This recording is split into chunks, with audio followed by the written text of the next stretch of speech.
Lynn Cullen live in 1 minute.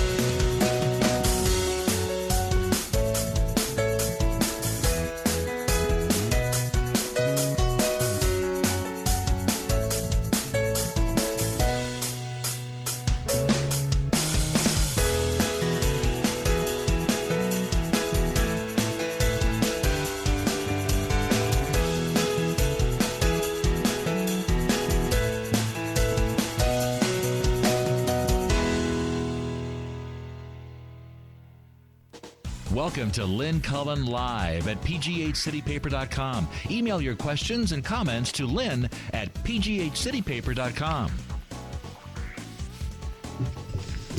Hello, hello, hello. Testing 1 2 1 2 1 2. Welcome to the last program of this week. It is March 2nd, 2012. And it be a Friday. Yes. One of the more popular days of the week. This is not what I wanted. Okay, so all by myself today, and not a lot of stuff that I'm inclined to want to talk about, but I think we might have enough to get going, and we'll see if, in fact, you guys have some other ideas. Feel free to attempt to steer the program.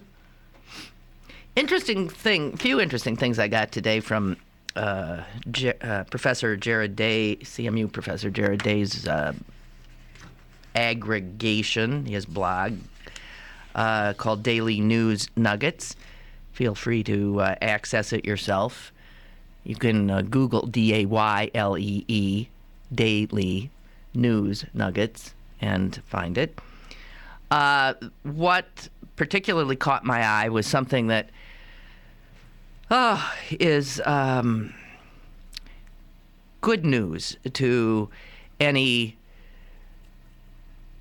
what do you call it? Consumers of news. I gotta get my brain awake here. Maybe a little more caffeine. Okay, one sec. That was caffeine and carcinogenic chemicals. We'll see which one hits first. The term false equivalency. Have you heard that? Probably. No? You haven't, Jess? Never heard that. False equivalency. And that is a term that refers to the way major, or media, I guess would be the right way to say it, major media have taken to reporting news. So that false equivalency means that, you give equal weight to both sides, thus appearing to be a neutral observer and a neutral messenger. But the problem with that kind of structure for journalists is that there are subjects in which one side, in fact, has a preponderance of fact on its side, and the other has hot air and feeling. And the global warming debate, one such issue, but a lot of issues in which a false equivalency is proffered. Now, you'll get this a lot on the network news, ABC, NBC, CBS. So fearful are they of being called liberal. So that if there is a point of view to be heard, it's presented. And what the viewer ends up getting, really, is information that, in fact, is in itself faulty by virtue of presenting two sides as if they are equally weighted. National Public Radio has recently issued new editorial guidelines for their reporters. And it specifically, these guidelines deal with false equivalency. And NPR's new code says, quote, if the balance of evidence in a matter of controversy weighs heavily on one side, we will acknowledge that in our reports. So it doesn't say we won't give the other side, but we are clearly going to let our listeners know that the balance of evidence, the scales are weighted on this side of the argument. And this is good, because all of this has been, this false equivalency is also, you can say, false fairness. Well, you know, he said, and she said, and he said, and she said. And there are times when a reporter who's really doing her job will say, you know, this is what he said. And most people would certainly agree with that. Here's what she said, and she's standing very much alone. That's the information people need instead of this sort of false, equally weighted two sides of the story. So this is good. What they're all about, what these less than courageous network news operations and newspapers and everybody's grown so fearful of offending, a group of activists on either side, one way or the other, whatever. They've gotten so timid that they feel this need to, present competing viewpoints on any given story, and that then their job is done. This is here and that is there, and now you do the rest. When in fact, that's not necessarily the job. So I think that's a good step. I really do. And of course, NPR will now be under attack from the right for the assumption on the part of the right that what NPR reporters now will do is give more weight to liberal perspective than to conservative perspective. Kristen sent me something from the Huffington Post. I had read something else about it as well. And this has to do with a guy who I really don't like talking about because that's what he wants. But I need to address what he has said. This is the infamous Mr. Limbaugh. As Kristen says, he needs a tranquilizer dart shot at him. It need to be a bit, whatever they use for, elephants and rhinos or something. Yeah. Kristen said he has said some seriously twisted things before, but my jaw dropped when I read this one. What this has to do, I guess this has gone on in the last week. In the extraordinary controversy over women's ability to access birth control in this year, 2012, much to the astonishment of most of us, things have gotten a little heated.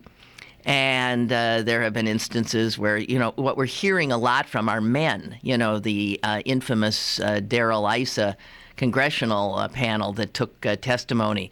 There was not one woman,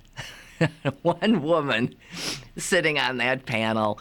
And I think next to no women at all, if any, that came to testify. It was a bunch of men talking about women's bodies. It was beyond belief. They didn't think a woman might have something to say about this. One of the women who they refused to let testify was a Georgetown University Law School student named Sandra Fluke.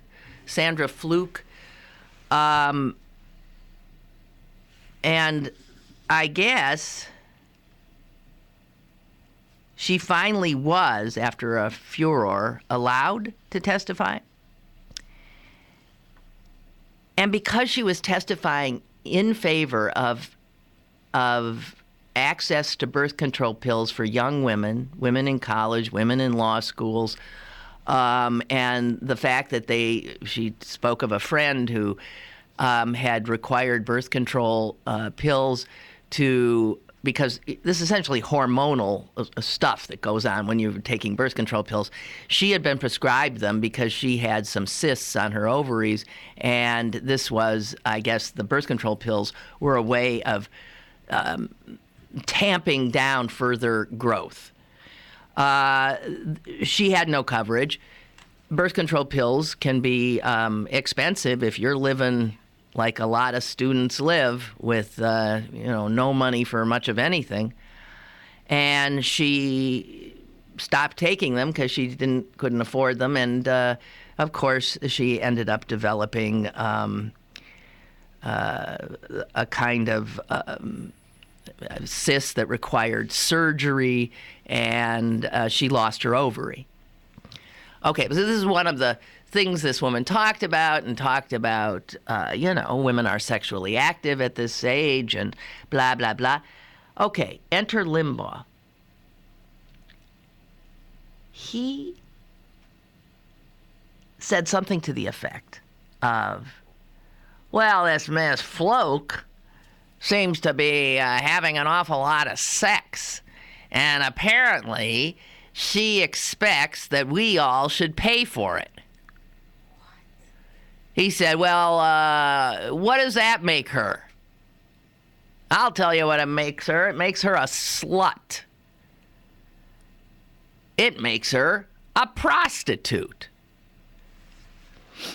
Now stop and think. This is a ordinary American citizen who had the courage to go before a congressional panel to speak the point of view of her female colleagues in academia, and this is what happens to her on a national syndicated talk show.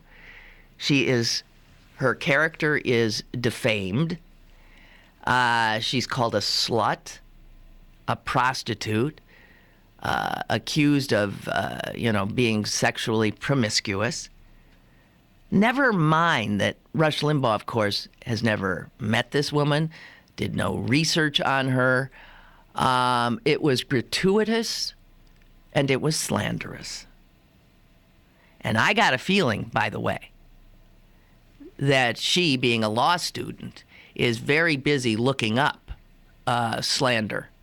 And I think she would have a case. She's not a public figure. You cannot do that.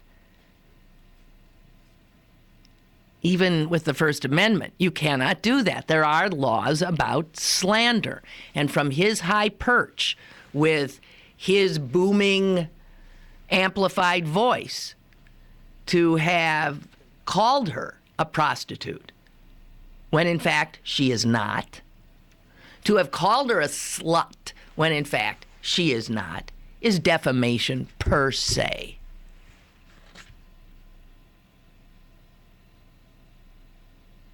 I believe a number of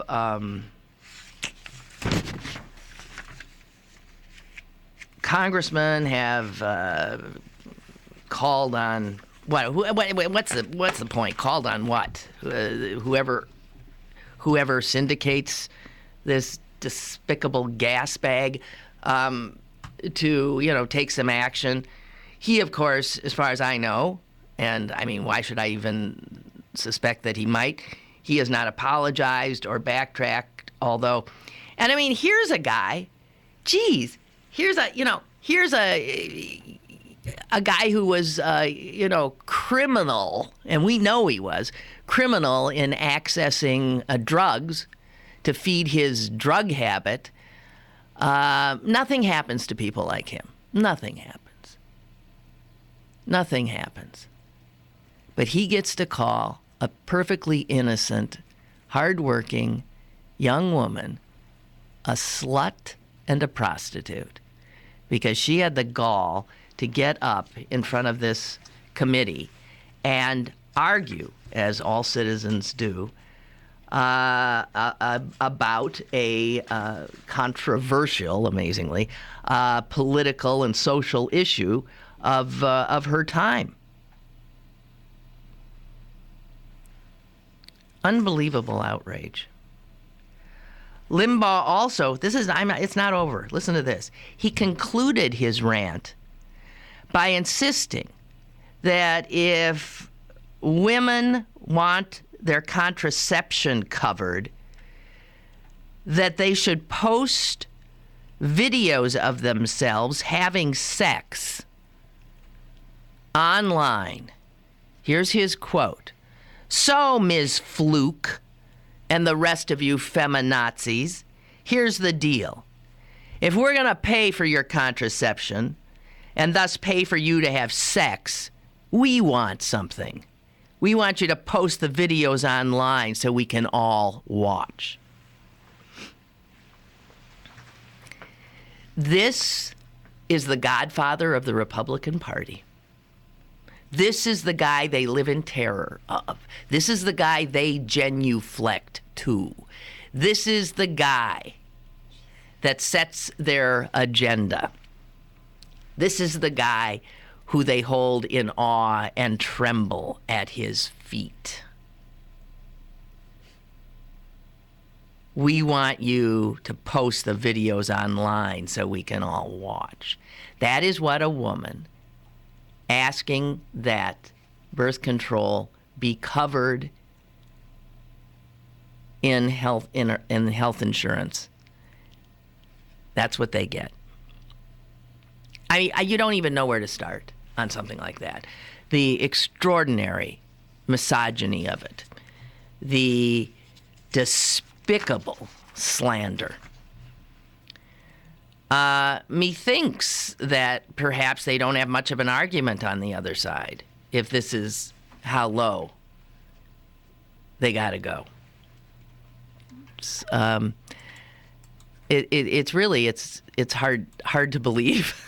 It really is. You don't even know how to. You can't. Women. We women don't even know how to respond to this, and that's why. Kristen, who sent it to me, said her jaw literally dropped, and I said, Jess's literally just dropped. Yeah, when she had not heard this. I'm watching her face, and Well, here's a statement from Senator Gillibrand.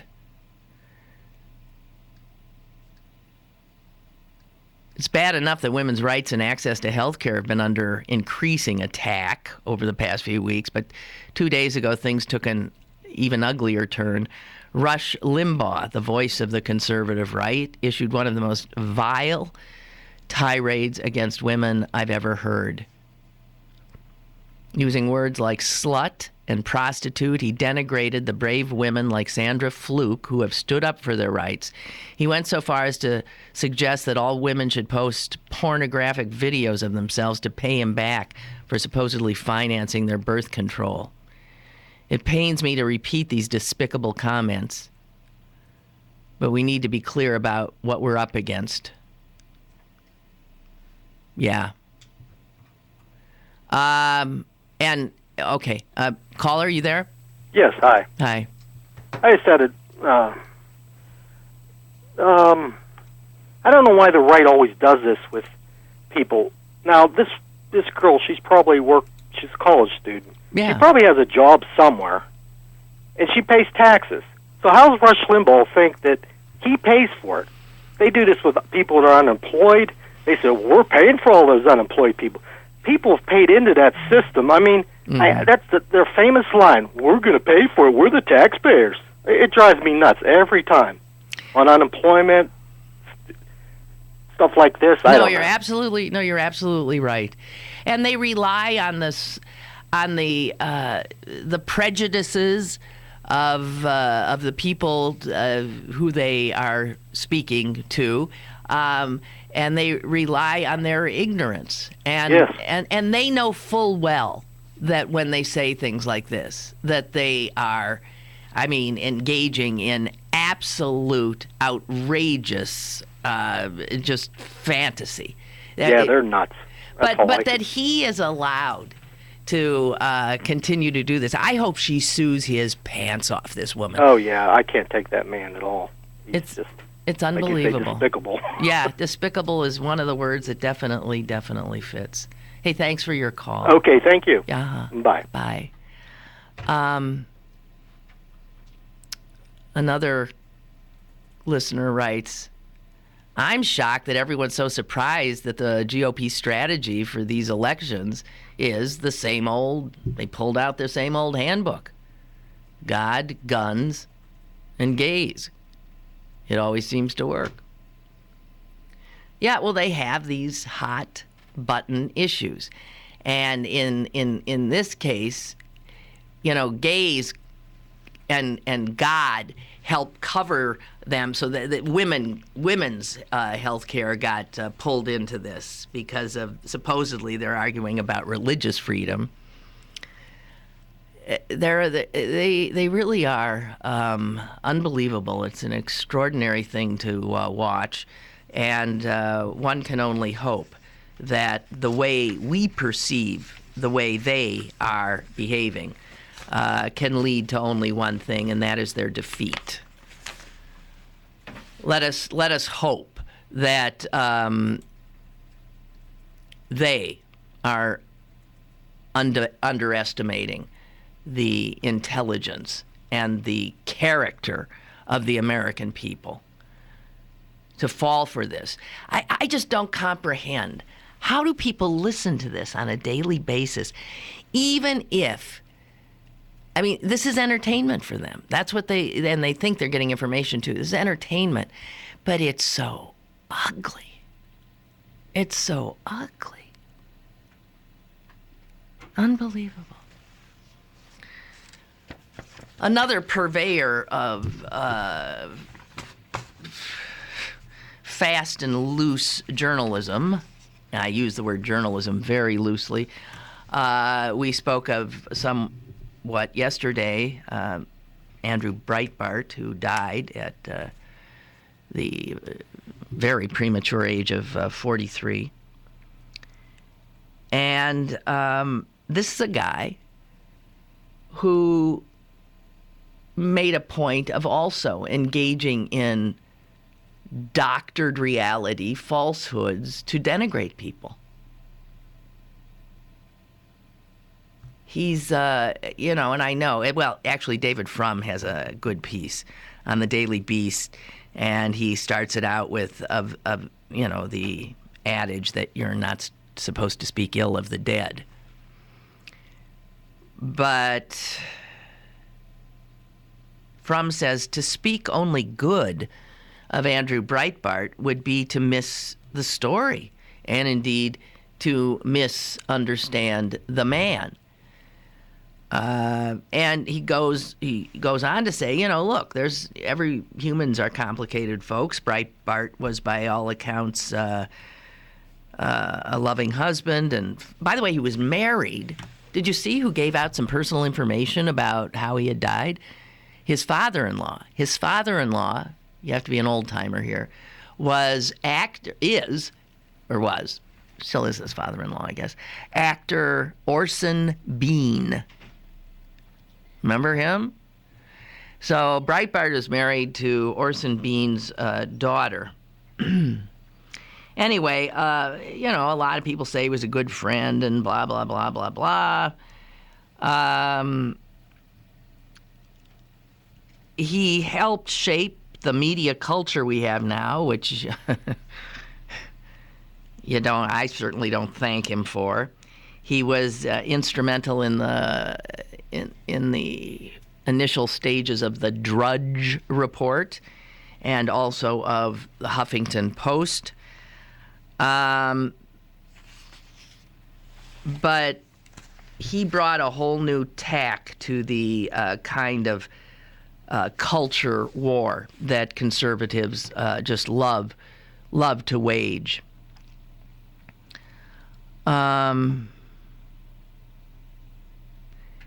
Here's what Frum says. Because he had intense focus on President Obama, and because Obama was black, and because Breitbart believed in using every and any weapon at hand, Breitbart's politics inevitably dealt in racially coded messages. Excuse me. There was the defamation. You see, these people, they defame people all the time. There was Breitbart's defamation of Shirley Sherrod. We talked about that yesterday. Yet, Breitbart, he thought, was not a racist. He was not racially motivated. He just was a guy who wanted to attack. The attack was everything. The details meant nothing to him. That's why to in any way suggest this guy was a journalist is an affront to the idea and the ethic of journalism.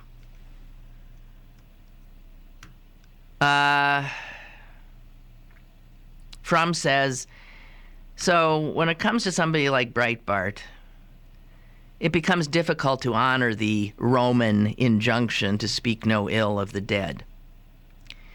It is difficult for me to assess his impact upon American media and American politics as anything other than poisonous. And just because he died doesn't mean that you can't say that. Because again, that is true. Poisonous. Like Limbaugh, his contribution, poisonous.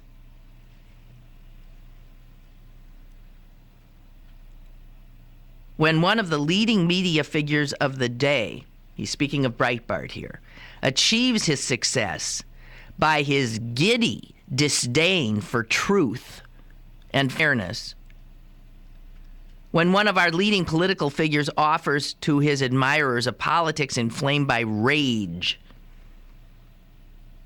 how do you withhold a negative judgment on his life and career? Frum says, we live in a time of political and media demagoguery, unparalleled since the 19th century. Many of our most important public figures have gained their influence and power by inciting and exploiting the ugliest of passions, by manipulating fears and prejudices, by serving up falsehoods as reported truth. In times, these figures will one by one die. What are we to say of this group? That their mothers love them? That their families are bereaved, that their fans admired them and their employees were treated generously by them. Public figures are inescapably judged by their public actions. And when those public actions are poisonous, the obituary cannot and should not be pleasant reading. I think David Frum got it about right there. And David Frum knows from this kind of ugly, slanderous kind of politics because he used to practice it himself. David Frum is the started on the right wing, was responsible for all kinds of despicable untruths and slander in the service of a political ideal of some sort. The ends justified the means. Frum publicly apologized on numerous occasions for his past.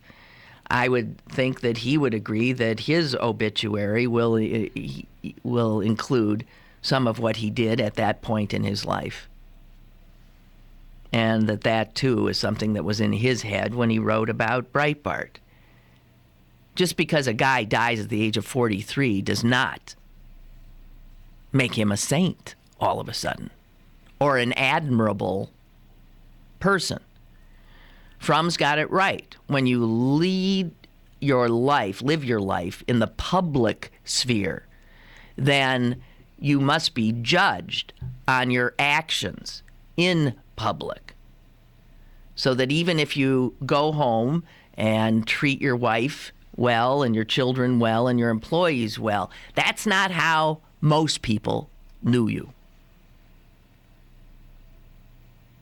The last time I saw Breitbart, he was on Bill Maher's show. He was one of the panel, and he was, well, he was Breitbart. He's a provocateur, a bomb thrower, and a person with a very sort of slighting respect for fact, for truth. As Frum said, what he loved was the attack. And someone else had a quote that he had said he liked being hated more than he liked being loved. And that's an odd thing, too. A lot of you writing in. Let me take a break. We'll come back, and I'll get your emails in here. Stick around for more with Lynn Cullen live after this. Pittsburgh City Paper's annual summer camp preview is available now. It's time to pack up the kids. Pick up one today for Gaelic Storm, Carmeletta Tropicana, Buckwheat Zydeco, and Disney on Ice. Pittsburgh City Paper available at over 1,700 locations throughout Western Pennsylvania and on the web at pghcitypaper.com. You feel petrified. You're struggling with your mortgage payments, not knowing what to do. You do nothing. But if you do something, you're far more likely to get the most positive outcome. Making Home Affordable is a free government program. Call 888-995-HOPE to talk one-on-one with a housing expert about your options. Call 888-995-HOPE or visit makinghomeaffordable.gov. Brought to you by the U.S. Treasury, HUD, and the Ad Council. Go to bergbargains.com for great deals on tickets to the ballet, opera, City Theater, Science Center, Symphony, History Museum, and the Carnegie. bergbargains.com, Pittsburgh's only online deal site where the deals don't expire. bergbargains.com. You're listening to Lynn Cullen live at pghcitypaper.com. Once again, here's Lynn Cullen. All right. Clarence writes, I had an epiphany today. All of this time, whenever I heard a Republican say, we're taking our country back, I thought that they meant they wanted to regain possession of something that they perceived they had lost. But it dawned on me today, when they say they want to take the country back, what they mean is backwards. Back to a time when women were in the kitchen, barefoot, with a spoon in one hand, stirring a pot, a baby in the other, resting on her hip, with one in the oven, so to speak. Kick off your shoes and relax, honey. Dinner will be ready in a minute. They want to take the country back to the day when Negroes were really black. So black that their really white eyes and white teeth would shine as they joyfully danced for the white folks and appreciated a few coins offered for shining their shoes. Thank you, sir. They want to take America back to the days when Hispanics wore sombreros with brims so wide that you couldn't see their eyes as they sat on the ground leaning against a building, and they would be satisfied with a few pesos placed in their hands. Thank you, senor. They want to take America back to the day when Chinamen had big buck teeth and thick glasses, and the only thing they added was more starch to your shirts. Ancient Chinese secret. They want to take American back to the day when people from India sat cross-legged in sandals with turbans on their heads, blowing into something that made a snake come out of a basket. Back to the day when they didn't have to say liberal media, academic elite, or liberal Hollywood. They could just say Jew. Good for you. You know those dog whistles, huh? Make no mistake if you didn't know that. Academic elite, liberal Hollywood, it does mean Jew. Back to the days when children weren't educated. They went to work alongside their fathers in the mines and in the mills and in the fields, 10, 12 hours a day, 6 days a week to help the family pay for the company house and buy food from the company store. They want their country back. Back to the days of the founding fathers when the all of the power was where it should be, in the hands of white, male, Anglo-Saxon Protestant landowners. Don't worry, they'll still have your back, women, children, and brown people. They'll need it to do all the hard work. Clarence! Way to go. No, it's absolutely true. And whoever came up with the phrase, we finally figured out what the Republican agenda is, and it is to repeal the 20th century. They got it dead on. Dead on. Although there are times with Santorum now in the mix where you think, yeah, they want to repeal the 20th century, the 19th century, maybe the 18th. You got to go back before the Enlightenment, because the Enlightenment was terrible. You got to go back to the Middle Ages to satisfy these guys. Oh. Chuck writes, the only thing more upsetting than Limbaugh's commentary is that nothing will be done about it. I agree with you. It is more upsetting. Sponsors of his show are not bowing out. They're probably buying more advertising time. People who are appalled by this will not boycott his sponsors, or at least not enough will boycott his sponsors to matter. And the executives at EIB Network and a Clear Channel are already extending Limbaugh's contract. It's disgusting. Yeah, Diane writes, excuse me, how can any woman ever think of voting for any Republican? I thought George W. was the worst, but I have been proven wrong.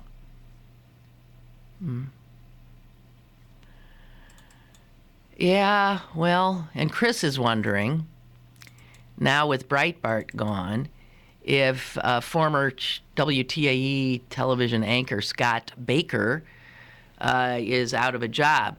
Scott Baker, one of Breitbart's media organs, was I believe it's an internet show kind of thing that Scott Baker helped run, where I guess they did newscasts that even Fox might find slanted. I don't know. No, he won't be coming. She says, oh my God, he could end up back on local television. No. I don't think so. He was sort of shown the door there anyway. He was never a great anchor. Wow.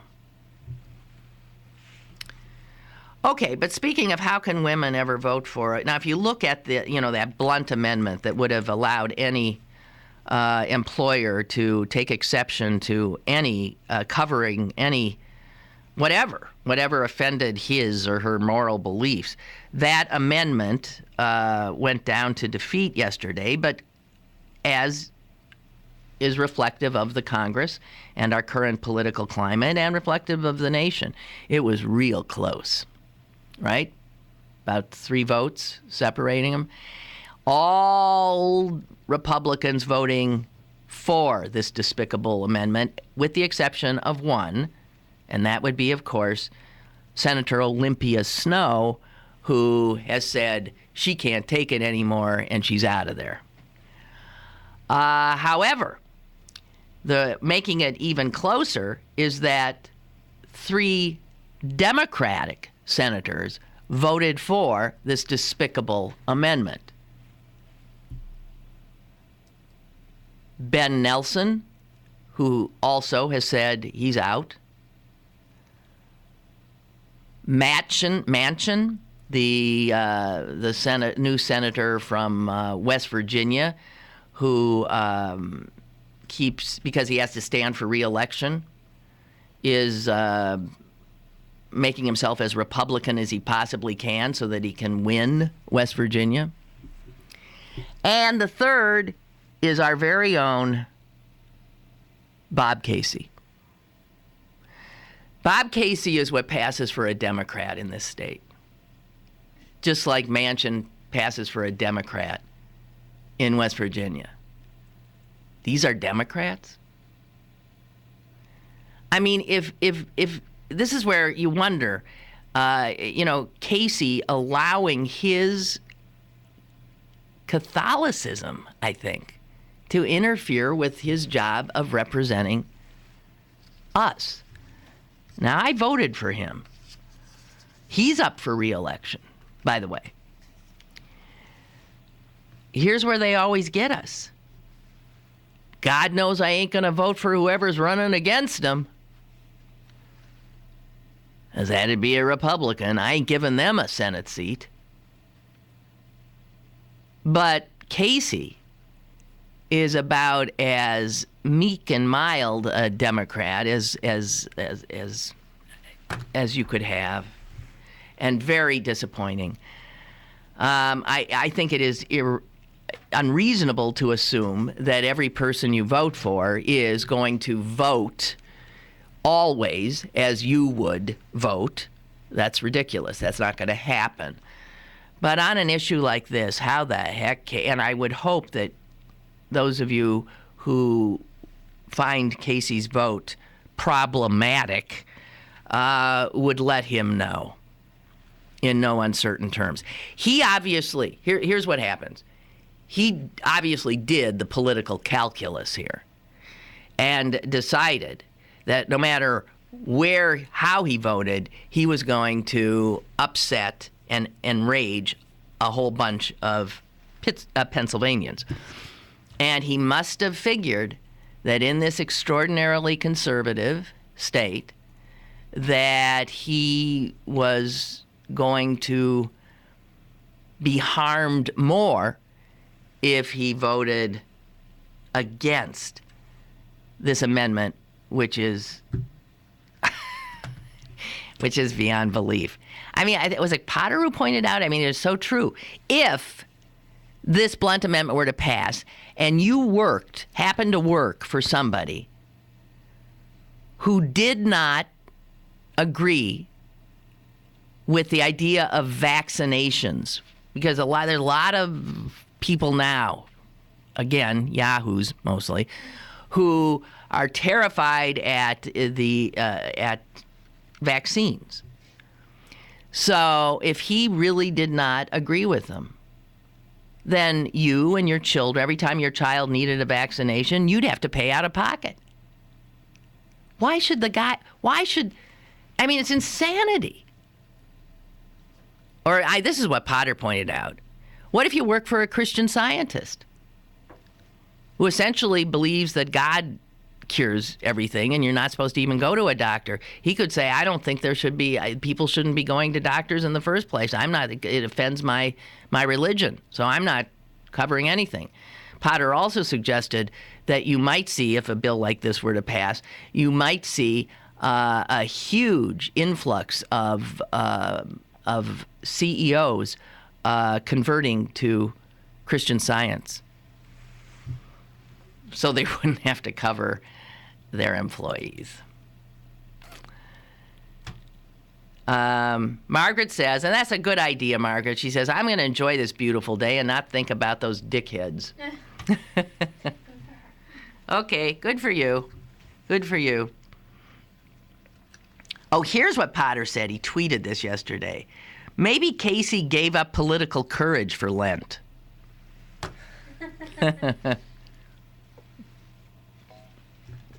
Excuse me, that was me drinking. Okay, here's something that has nothing to do with any of this stuff. Remember, we go off on tangents a lot, and it was on Wednesday when Potter was in. For some reason, Potter brought up the Upper Peninsula of Michigan. We must have been talking about the Michigan primary. And I, as a native of Wisconsin, I hotly charged that the Upper Peninsula of Michigan, if you look at it, is really just a part of Wisconsin. Anybody looking at a map would say, that's Wisconsin. Why is that Michigan? It makes no sense at all. It is not in any way connected to Michigan. It's not an island. The only place it's connected is Wisconsin. But the UP, that's what they call them, and they call the few people, hardy souls who live in it, Yoopers. So we were talking about the UP and Yoopers, and I did get what turned out to be, and I didn't even print it all out. I almost plots when I saw how much, like a 19-page treatise from one of you about how the UP ended up as part of Michigan. You know, I asked the question, beware of what you ask for. It's beyond belief how much of our history you don't know. Anyway, it comes from Scott Hanley. I hope, Scott, you don't mind me saying that, because I just did. Scott Hanley, who was the, I miss those days. Scott Hanley, who was the station manager of WDUQ, which doesn't exist anymore. Anyway, he said he was catching up on my shows via podcast while he was traveling. He said, I heard your Wisconsin versus UP anguish. He said, I was born in Detroit, grew up in Ann Arbor, and have the scoop. So I read, here's what he boiled it down to this. See if you can follow this, okay? See if you can follow this. Because he's attempting to do in a few sentences what these 19 pages tell me, I guess. Okay, here's how the Yoopers ended up as Michiganders and not Wisconsinites. The Northwest Ordinance of 1787 set the boundary of the Michigan Territory. Michigan had a lot of French outposts, and then, of course, the British moved in, much of like what happened here. There were disputes as to where the lines should be drawn for the Michigan Territory. And by 1818, a new survey showed that the line should be further south. But that upset Ohio. Almighty. Because I guess, so if Michigan drops further south, they drop into what now is Ohio. So in the 1830s, Michigan and Ohio were battling each other over which state would get the upper sliver of northwest Ohio or the southeast bottom edge of Lake Michigan. It got really ugly. In 1836, the Congress proposed to give that little sliver to Ohio, but so Michigan wouldn't feel like it had lost, it got they gave 2/3 of the Upper Peninsula to Michigan. So the reason for this idiotic geography of what is clearly Wisconsin ending up being Michigan is, of course, Congress's doing. So they gave Michigan 2/3 of the Upper Peninsula. And actually, it's all about Toledo. Now, we don't think of Toledo as like a gem. Toledo is a gem. And believe it or not, there was a Toledo War. Toledo, if you don't know your geography, sits... Ohio? Yes! Ohio. Toledo is a port. Toledo is a port. And this whole thing is about the Toledo War. also known as the Michigan-Ohio War. You don't know that they went to war? They went to war. It was almost bloodless, but it ended up that battle over. I'm not gonna go into this whole thing, but of course it had economic significance. There was some bloodshed in 1835. Yoopers! And so I guess it was a condolence. It was a condolence prize. Given to Michigan was the Upper Peninsula. And I can imagine that people in Wisconsin must have been then enraged. I guess they just kept pushing, Congress in its infinite wisdom, kept pushing the problem to the West.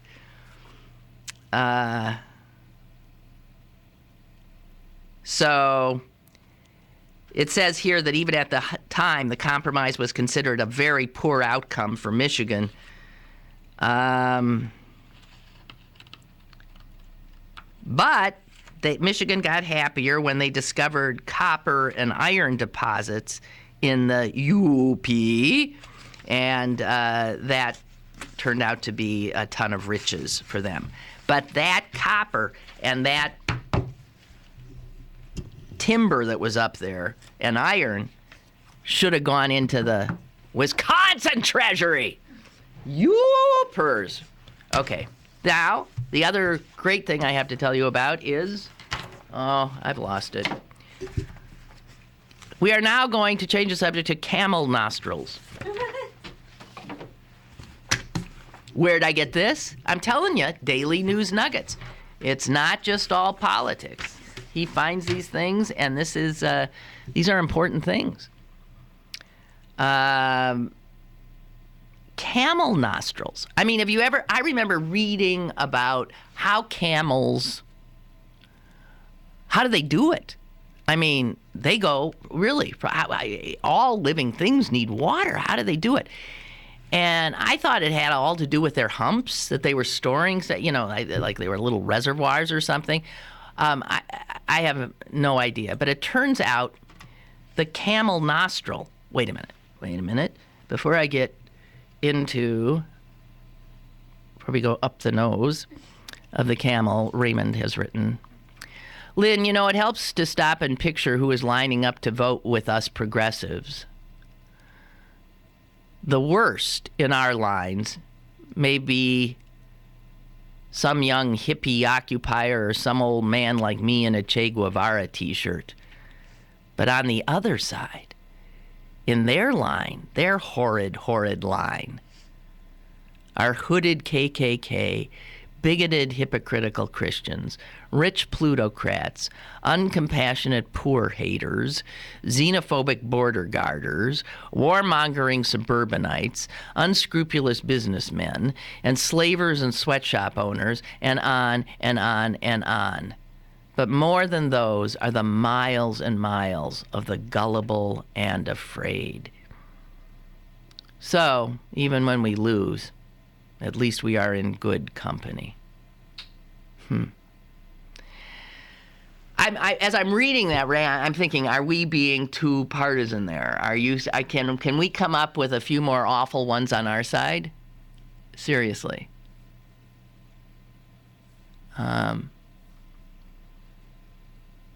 You might be being a little too kind to us, but I get the point, totally.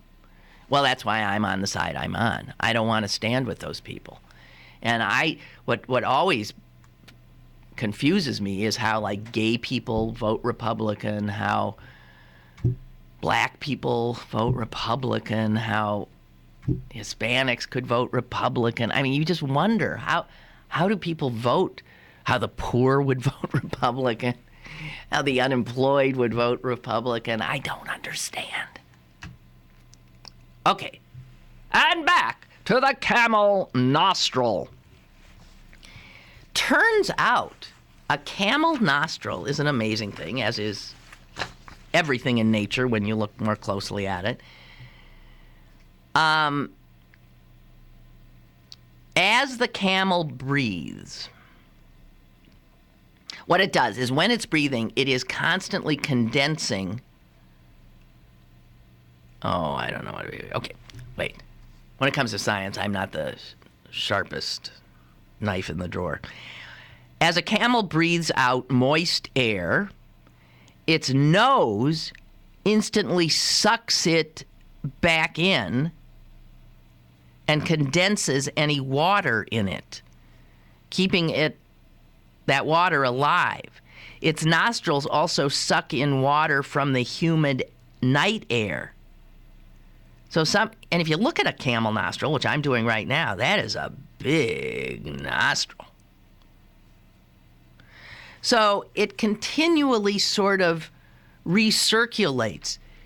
It condenses water from the night air that the heat has evaporated during the day, and it takes it in and hydrates with I don't know.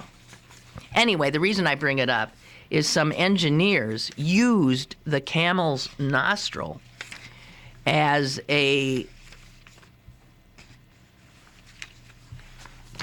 model for building what is going to be the largest open-air greenhouse in the world.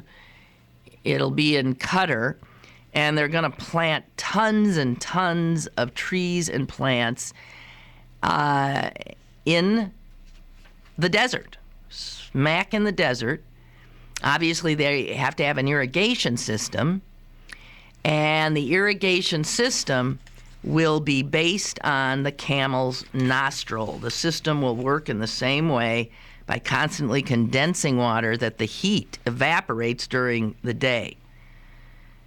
And they've already tested it. It does work. They use solar power to pump water throughout this whole thing. The hot desert air will evaporate surface water that appears overnight, but strategically placed hedges will cool it before it escapes into the sky, keeping the greenhouse at ideal temperatures for growth. Blah, blah, blah, blah, blah. And they said it really was knowledge of how a camel's nostril works that made them think, well, let's just do this exactly as nature does in a camel. I'll tell you. Okay, well, that brings us then to my camel story.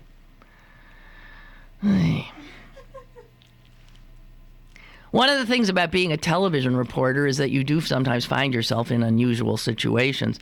And thus it was back in my career in Wisconsin that I ended up atop a camel. Now, camels are notoriously, supposedly, nasty creatures. They snap at you. They spit on you. They're not the most pleasant of beasts. But let me add to that. They stink. And their coat is so awful, like awful. But here, every time you see someone like riding a camel in the desert and stuff, they're riding one of those big single-humped camels. That's not the camel I ended up on. The camel I ended up on has 2 humps. You ever seen those? They have 2 humps. How do you sit on a 2-humped camel? Well, I got news for you.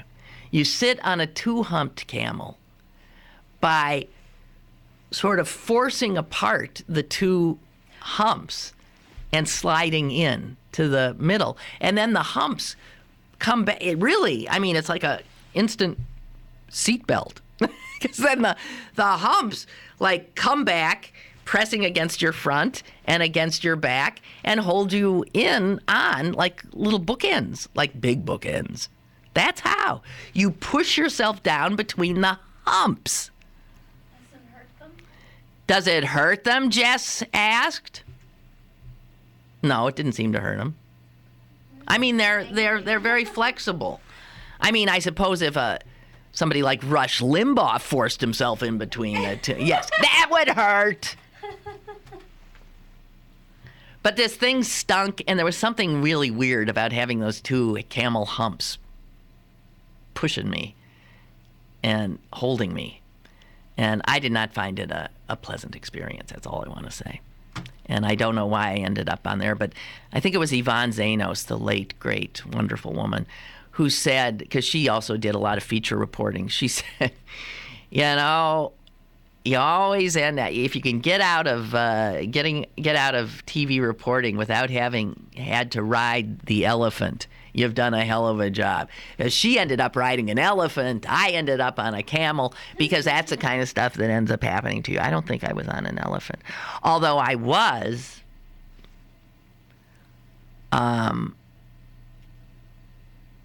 hit by an elephant. Yeah, and I saw stars. I saw stars. I was allowed in the elephant, natural habitat at the zoo. So I was walking in there with all these elephants and the elephant trainer. And I was standing, the trainer said, you can feed her, and I was standing under her mouth. I mean, the mouth was up here, because that's a big animal. And I was to put something, I don't know, I can't remember why it was exactly under there, but the trunk was up, the mouth was open, and all of a sudden, what I remember is the trunk came down. And I was standing right under it, and a trunk is huge. I mean, the part that hit me square on the top of my head was a big hunk, and I staggered. I don't know if the elephant did it on purpose or not, but I can't believe I was in there with those elephants, because I think it was shortly after that one of those elephants attacked one of the trainers. People die every year from elephant attacks in zoos. I gave that elephant a bath that day with big brushes. It lies down, and I was able to give it a bath and some other things. I'll tell you another thing. Is my other thing that I learned about elephants that day. They fart constantly. They fart constantly, and it is something to behold. That's all I want to tell you. That's all I wanted to tell you. All right, there's my camel story. That's my elephant story, and we limp to the end of another hour together. Do enjoy this day. What, up to 70 degrees or something almost? Something like 64. Oh, 64. I'm getting ahead of myself. And then winter makes a comeback. Yeah, it does. We're going to be chilly. But my God! April is just like a blink of an eye away. We are so through this. I cannot believe it. Enjoy the day. Enjoy the weekend. And I'll talk at you again on Monday. Toodaloo.